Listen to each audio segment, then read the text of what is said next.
Setelah malam itu, rumah besar yang dulu selalu ramai berubah sunyi. Tidak ada lagi tawa anak kecil, tidak ada suara televisi yang menyala hingga larut malam. Yang tersisa hanya langkah kaki Arman yang terdengar berat setiap kali ia berjalan melewati lorong rumah. Rina menjadi sangat pendiam. Tatapannya kosong, senyumnya hilang. Ia masih bernapas, masih hidup, tapi sebagian jiwanya seolah ikut pergi malam itu. Arman tak pernah berani menatapnya terlalu lama. Rasa bersalah menumpuk di dadanya, menghimpit sampai ia sering kesulitan bernapas. Beberapa minggu kemudian, Arman menjual hampir semua hartanya. Mobil mewah, perhiasan, bahkan rumah besar itu. Ia tak peduli lagi dengan omongan orang. Uang-uang itu ia bagikan. Sebagian ia sumbangkan, berharap semua itu bisa menghapus jejak perjanjian terkutuk yang pernah ia buat. Namun kenyataannya, teror memang berhenti, tapi bayangannya tidak pernah benar-benar pergi. Setiap malam Arman masih terbangun di jam yang sama, pukul 3 dini hari. Ia selalu mendengar suara langkah kecil berlari di lorong, disusul tawa pelan yang hanya terdengar sesaat. Saat ia membuka mata, kamar itu kosong, tapi udara dingin selalu menyertainya. Suatu malam Arman bermimpi lagi tentang bukit sepi itu. Lelaki tua berjubah gelap kembali muncul, berdiri di hadapannya. Tapi kali ini ia hanya tersenyum tipis. "Kekayaan sudah habis," kata Arman dalam mimpi itu. "Aku sudah bayar semuanya." Lelaki itu menggeleng pelan. "Yang kau bayar adalah janji, bukan penyesalan." Arman terbangun dengan air mata membasahi wajahnya.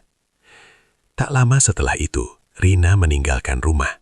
Ia tak sanggup lagi hidup berdampingan dengan kenangan dan rasa sakit. Arman tak menahannya. Ia sadar, semua ini bermula dari keputusannya sendiri. Tahun demi tahun berlalu, Arman kini hidup sederhana di rumah kecil, kembali ke titik nol. Rambutnya memutih lebih cepat dari usianya. Tubuhnya kurus, matanya selalu terlihat lelah.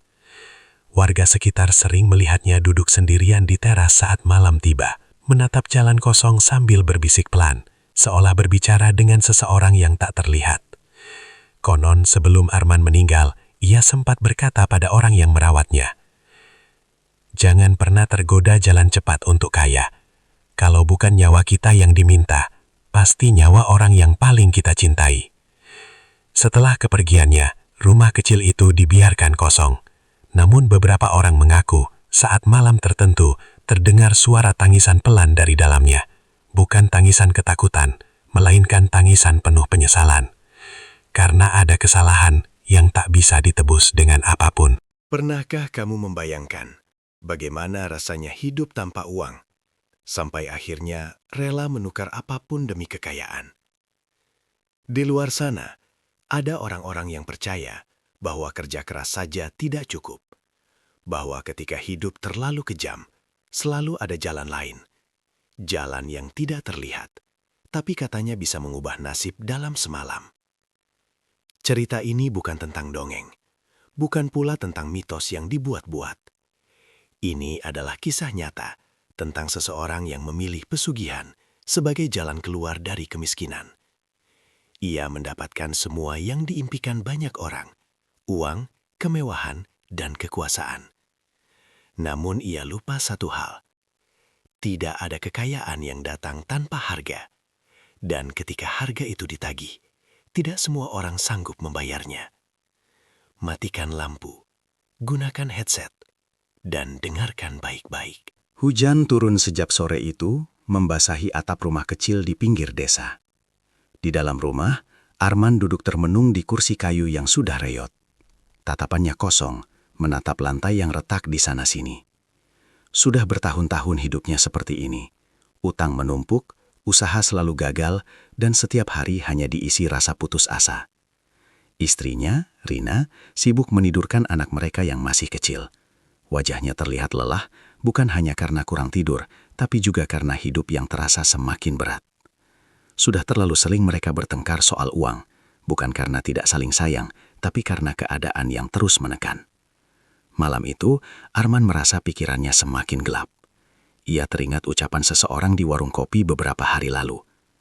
Kalau mau cepat kaya, ada jalannya, tapi nggak semua orang berani.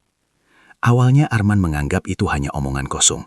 Namun saat malam semakin larut dan suara hujan makin keras, kalimat itu kembali terngiang di kepalanya. Ada rasa takut, tapi juga rasa penasaran yang sulit dijelaskan. Keesokan harinya, Arman pergi tanpa pamit. Ia hanya bilang pada Rina ingin mencari kerja ke kota, padahal langkah kakinya membawa ia ke arah yang berbeda. Ia menuju sebuah tempat yang jarang didatangi orang, sebuah bukit sepi di luar desa, dikelilingi pepohonan besar dan jalan setapak yang hampir tertutup semak.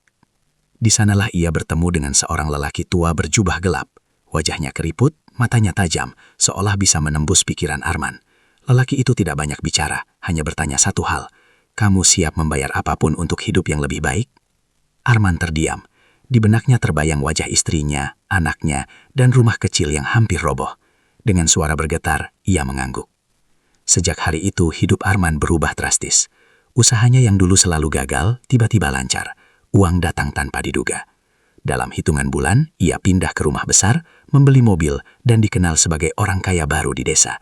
Orang-orang memuji keberuntungannya, tapi di balik semua itu, Arman mulai sering bermimpi buruk.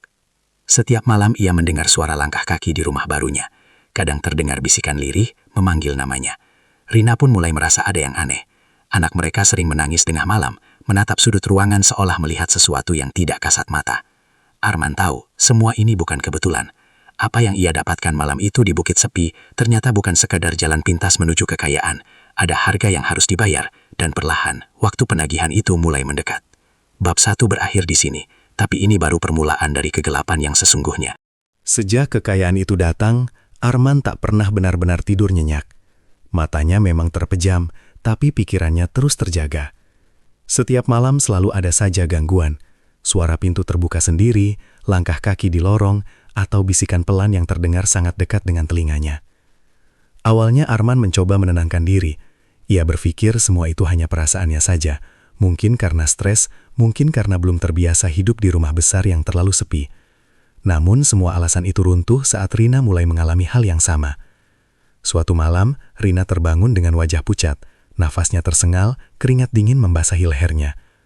"Mas, ada orang di kamar mandi," ucapnya pelan, hampir berbisik. Arman langsung bangkit dan mengambil senter. Ia memeriksa seluruh rumah. Tidak ada siapa-siapa. Pintu terkunci, jendela tertutup rapat. Tapi saat ia kembali ke kamar, Rina menangis sambil memeluk anak mereka yang terus menatap ke arah pintu kamar. Sejak saat itu, suasana rumah berubah. Bukan lagi terasa mewah dan nyaman, tapi dingin dan menekan. Tamu yang datang sering merasa tidak betah. Beberapa tetangga bahkan berkata mereka mencium bau aneh, seperti tanah basah bercampur darah, terutama saat malam Jumat. Arman mulai sering sakit, tubuhnya melemah tanpa sebab yang jelas. Dokter tidak menemukan penyakit apapun, tapi rasa nyeri di dadanya terus datang setiap tengah malam, tepat pada jam yang sama. Di waktu itulah, mimpi buruknya semakin jelas. Dalam mimpinya, Arman kembali berada di Bukit Sepi itu. Lelaki tua berjubah gelap berdiri di hadapannya, tapi kini wajahnya berubah menyeramkan. Matanya hitam pekat, mulutnya tersenyum lebar. "Waktumu hampir habis," kata sosok itu. Arman terbangun dengan teriakan. Saat itu juga, lampu rumah padam. Dalam kegelapan, terdengar suara tangisan lirih dari arah dapur. Tangisan seorang anak, sangat pelan, tapi jelas. Rina gemetar hebat. Anak mereka menangis histeris, menunjuk ke arah dapur sambil berteriak ketakutan. Sejak malam itu, Arman sadar, sesuatu mulai menagih janji. Ia mencoba menghindari rumah, pulang larut malam, bahkan beberapa kali tidak pulang sama sekali. Namun semakin ia menjauh, kejadian aneh justru semakin sering menimpa keluarganya. Rina jatuh sakit, anak mereka demam tinggi berhari-hari tanpa sebab. Di puncak keputusasaannya, Arman kembali ke warung kopi tempat ia pertama kali mendengar bisikan tentang jalan pintas menuju kekayaan. Di sana ia bertemu seseorang yang dulu juga sempat kaya mendadak, tapi kini hidupnya hancur. Orang itu hanya berkata satu kalimat sebelum pergi. "Kalau sudah diberi, pasti akan diminta. Tinggal tunggu waktunya." Arman terdiam, jantungnya berdegup kencang. Kini ia tahu, apapun yang sedang mengintai mereka bukanlah sesuatu yang bisa dihindari. Dan yang paling menakutkan, penagihan itu tidak akan berhenti sebelum ada yang dikorbankan. Bab 2 berakhir, dan bayangan kegelapan semakin mendekat. Arman sudah sampai di titik di mana uang tak lagi terasa berguna. Rumah besar, mobil mewah, dan tumpukan saldo di rekening justru terasa seperti beban. Setiap benda itu seolah mengingatkannya pada satu kesalahan besar yang pernah ia buat. Pagi itu, tubuh Arman terasa sangat lemas. Ia duduk di ruang tamu dengan mata sembab, belum tidur sejak semalam. Rina menatapnya dengan wajah penuh cemas. "Mas, sebenarnya kamu dapat uang ini dari mana?" Pertanyaan itu akhirnya keluar juga. Arman terdiam lama, tangannya bergemetar. Selama ini ia berbohong, menutup semuanya dengan alasan bisnis dan keberuntungan. Tapi sekarang, melihat kondisi Rina dan anak mereka yang semakin sering sakit, ia tahu tak ada gunanya lagi menyimpan rahasia.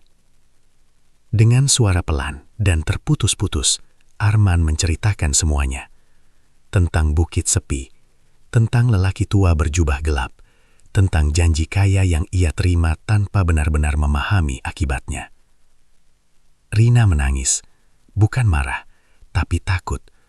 Takut pada sesuatu yang tak bisa mereka lihat, tapi jelas-jelas ada di sekitar mereka. Hari itu juga, mereka memutuskan mencari pertolongan. Arman mendatangi orang-orang pintar, dukun, hingga ustadz yang dikenal bisa menangani hal-hal gaib. Namun jawaban yang ia dapatkan hampir sama semua. Perjanjiannya sudah terjadi.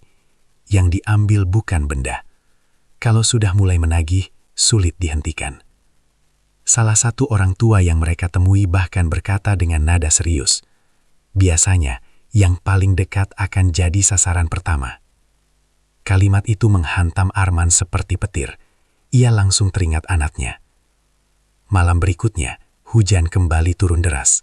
Angin kencang membuat jendela bergetar. Sekitar pukul 2 dini hari, listrik rumah padam. Suasana langsung gelap dan sunyi, hanya suara hujan dan napas mereka yang terdengar. Tiba-tiba, pintu kamar terbuka sendiri. Udara dingin menyusup masuk. Bau tanah basah kembali tercium, lebih menyengat dari biasanya. Dari balik kegelapan lorong, terdengar suara langkah kaki yang sangat pelan, mendekat. Arman berdiri di depan Rina dan anak mereka. Jantungnya berdegup tak karuan. Dalam kepalanya, ia teringat wajah lelaki tua itu, senyumnya, tatapannya. Lalu suara itu terdengar lagi. Kali ini lebih jelas, seperti bisikan yang keluar dari segala arah. Janji harus ditepati. Anak Arman tiba-tiba menangis keras, tubuhnya panas tinggi, matanya terbuka lebar, menatap sesuatu di atas lemari. Arman menoleh, tapi yang ia lihat hanya bayangan hitam yang bergerak perlahan di dinding. Saat itulah Arman benar-benar hancur. Ia berlutut di lantai, menangis dan berteriak, memohon agar apapun itu berhenti. Ia rela kehilangan semua hartanya, asal keluarganya selamat. Namun, bisikan itu hanya tertawa pelan. Arman sadar, jalan keluar yang ia cari mungkin memang ada. Tapi ia mencarinya terlalu terlambat. Dan malam itu, untuk pertama kalinya, sesuatu benar-benar datang untuk mengambil bagiannya. Bab 3 berakhir di sini. Kegelapan kini semakin dekat dari sebelumnya. Jam dinding berdetak pelan. Tapi di telinga Arman suaranya terdengar seperti palu yang memukul kepalanya berulang kali. Pukul 3 dini hari, waktu yang sama setiap teror datang, tapi malam ini terasa berbeda. Udara di dalam rumah jauh lebih dingin, seolah semua kehangatan disedot habis. Anak Arman terbaring lemah di kasur, nafasnya tersengal.